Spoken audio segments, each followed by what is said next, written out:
অবশেষে দীর্ঘদিন পর দেবের ধূমকেতু সিনেমাটি রিলিজ হতে যাচ্ছে। সিনেমাটির শুটিং শেষ হয়েছিল 2016 সালে, কিন্তু প্রায় 10 বছর পর সিনেমাটি রিলিজ করা হচ্ছে। কিন্তু এই সিনেমাটি রিলিজ হতে কেন এত দেরি হলো এবং সিনেমাটির গল্প কেমন হবে, এই সব কিছু জানবো। শুধু ভিডিওতে একটা লাইক করে চ্যানেলটাকে সাবস্ক্রাইব করে পাশে থাকবেন। অনেকেই বলাবলি করছে তাদের সম্পর্কের জন্য এই সিনেমাটি রিলিজ হতে এত দেরি হলো। আসলে তাদের সম্পর্কের জন্য এই সিনেমাটি আটকে ছিল না, আবার এই সিনেমার পরিচালক রাজ চক্রবর্তীর জন্য এই সিনেমাটি আটকে ছিল না। তাহলে কেন এই সিনেমাটি রিলিজ হতে এত দেরি হলো, চলেন জানা যাক। এই সিনেমাটি দুইটি প্রযোজনায় তৈরি করা হয়েছিল।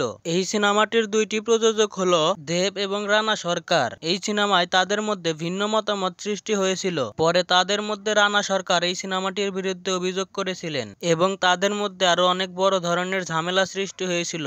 এ কারণেই তাদের এই সিনেমাটি রিলিজ করতে এত দেরি হয়েছে। চলেন এখন কথা বলবো এই সিনেমাটির গল্প কেমন হবে। কিন্তু তার আগে আবারও বলছি, যারা চ্যানেলটাকে সাবস্ক্রাইব করেননি তারা জলদি সাবস্ক্রাইব করেন। দেখেন, সিনেমাটিতে দেব অনেক ভালো অভিনয় করেছে। এই সিনেমাটিতে দেব একটা আর্মি রোলে অভিনয় করবে এবং তার টিম থেকে একটা মিশনে পাঠানো হবে তাকে। কিন্তু সে ভুল বোঝাবুঝির কারণে কিছু নিরীহ মানুষকে মেরে ফেলবে, যা তার সিনিয়র অফিসার জানতে পেলে তার উপর হয়তো একটা মামলা ঢুকে দেয়। কিন্তু নিরীহ মানুষগুলোকে যেখানে মারা হয়েছিল সেখানে কিন্তু দেব ছিলই না। কিন্তু তারপরেও দেব 9.5 বছর ধরে পালিয়ে বেড়াচ্ছে। তারপরে সে আস্তে আস্তে বুড়ো হয়ে যায়, কিন্তু তারপরেও সে বাড়ি ফিরতে পারে না। অথচ অনেক আগে থেকেই তার জন্য একটা মানুষ অনেক আগে থেকেই বসে আছে। আজকের ভিডিওটা এই পর্যন্ত। এই ভিডিওটি ভালো লাগলে একটা লাইক করে চ্যানেলটাকে সাবস্ক্রাইব করে পাশে থাকবেন।